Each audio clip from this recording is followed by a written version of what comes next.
Assalamualaikum dan salam sejahtera.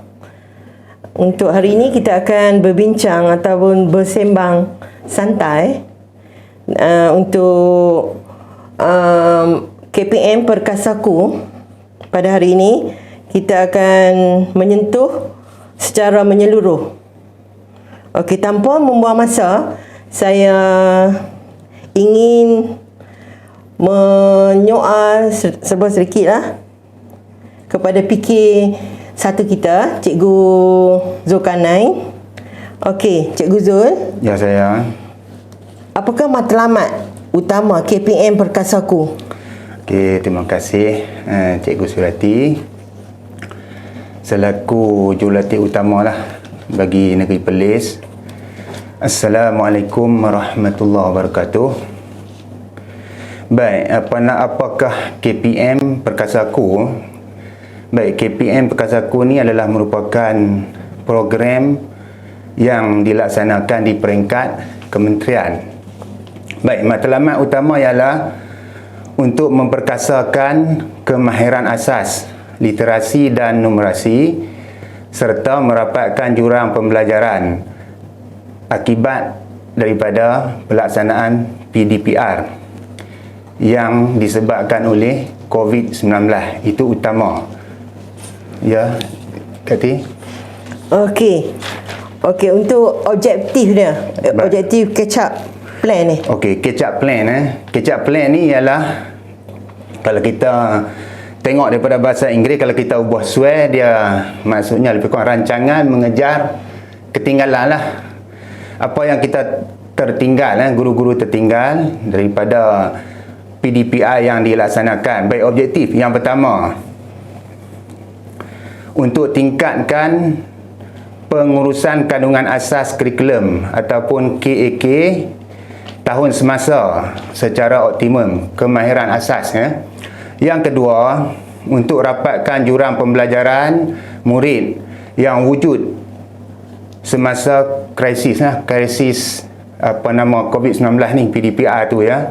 Yang ketiga, untuk menyediakan bahan sokongan kurikulum yang perlu disediakan oleh guru-guru yang nanti saya akan jelaskan nanti, iaitu intervensi dan pengukuhan atau pengayaan. Dan yang keempat, pastikan murid bersedia untuk meneruskan persekolahan untuk sesi 2022. Itu matlamat ataupun objektif utamalah pelaksanaan KPM Perkasaku. Okey, saya nak sentuh juga tentang peringkat pelaksanaan ya. Baik, untuk fasa 1 dah lepas, dah berlalu, yang mana bermula pada 1 September dan berakhir pada hari inilah 10 Disember. Ya. Jadi kita dah habiskan fasa 1. Jadi kita akan tumpukan pada pelaksanaan untuk fasa 2 yang akan bermula pada 2 Januari dan akan berakhir pada 28 Februari kalau tak salah saya 2022. Betul. Itu sebab sedikit ya. Okey, Kak T. Okey, untuk kita nak kena pasti murid tu, macam mana kita nak kena pasti murid tu dah menguasai KAK? Ya, kita nak ikut TP dia. Baik. Tahap penguasaan. Baik, terima kasih kepada soalan tu ya. Apa yang perlu cikgu lakukan ya. Di sini saya nak perincikan ya.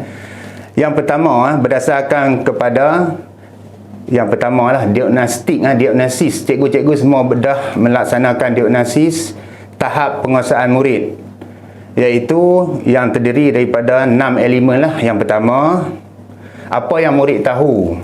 Yang kedua, apa yang telah dipelajari oleh murid. Yang ketiga, apakah tahap penguasaan murid.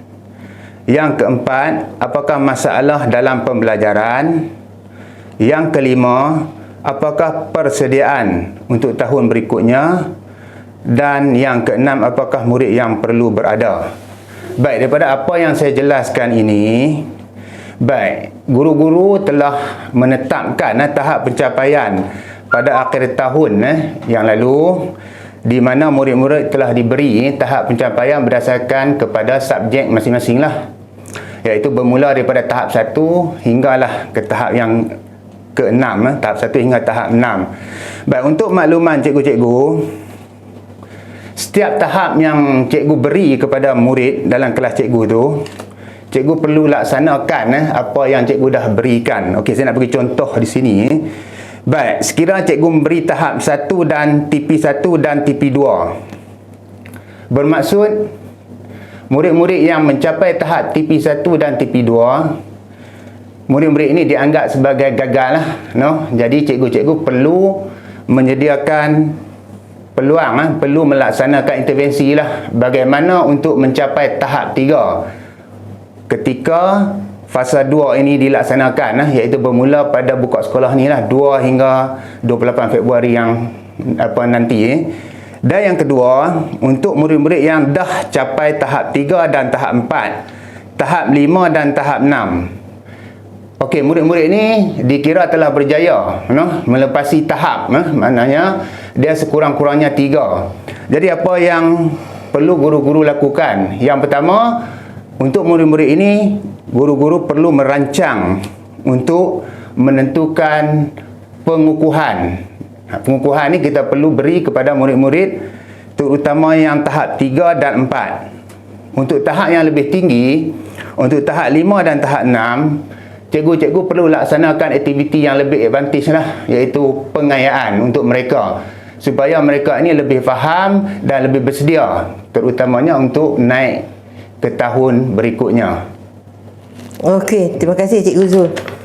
Penerangan yang panjang lebar. Jadi untuk guru-guru di sekolah kita boleh akses link sumberku, http sumberku@MOE. Cikgu-cikgu boleh tengok di situ, semuanya ada bahan yang telah dimuat naik di dalam tu. Okey, untuk seterusnya Cikgu Zul, jadi kita nak tengok lah untuk pelaksanaan pula. Tahap penguasaan murid tu yang dah kita bahagi kepada 3, TP1 dan 2, 3, 4, 5, 6. Jadi ada 3 aras. Okey, sebagaimana yang saya terang tadilah. Untuk aras pertama, iaitu TP1 dan TP2, perlu laksanakan intervensi lah. Cikgu-cikgu perlu cari jalan. Baik, saya nak fokus kepada subjek-subjek terah lah, terutamanya bahasa Melayu, matematik dan bahasa Inggeris. Literasi dan numerasi, maknanya kalau tahap 1 dan tahap 2, tahap penguasaan ini dianggap murid-murid tidak boleh membaca. Jadi bagaimana cikgu nak laksanakan intervensi untuk murid-murid ini supaya dia boleh mencapai tahap 3 sekurang-kurangnya. Jadi saya serahkan kepada kebijaksanaan cikgu. Cikgu-cikgu boleh bincang dalam panitia masing-masing lah, dan pihak sekolah akan menyediakan apa yang perlu. Sebagai contoh, kita juga merancang untuk menyediakan modul lah untuk bahasa Melayu, matematik dan bahasa Inggeris, terutamanya murid-murid di tahap 1 lah, no? Jadi untuk tahap seterusnya, tahap 2 dan tahap 3, macam saya kata tadi, cikgu-cikgu perlu juga melaksanakan pengukuhan supaya murid-murid lebih kukuh, dan kalau boleh tingkatkan TP kepada TP4, kalau TP3 naik 4 dan 4 terus kepada TP5. TP5 dan 6 ni adalah tahap TP yang dianggap murid-murid ini dianggap dah advance, dan murid-murid ini boleh digunakan untuk membantu cikgu-cikgu atau membantu cikgu-cikgu untuk mengajar murid-murid lain sekiranya perlu. Itu cadangan lah. Baik, apa yang perlu disediakan Baik, cikgu perlu bincanglah dalam panitia masing-masing dan ketua panitia akan meletakkan apa yang perlu dibuat, dan ketua panitia akan sampaikan kepada pihak sekolah, pihak pengurusan lah, dan kami akan sedaya upayalah untuk menyediakan bahan-bahan apa yang perlu untuk kita capai objektif kita untuk fasa 2 ini. Itu saja. Okey, terima kasih Cikgu Zul atas penerangan.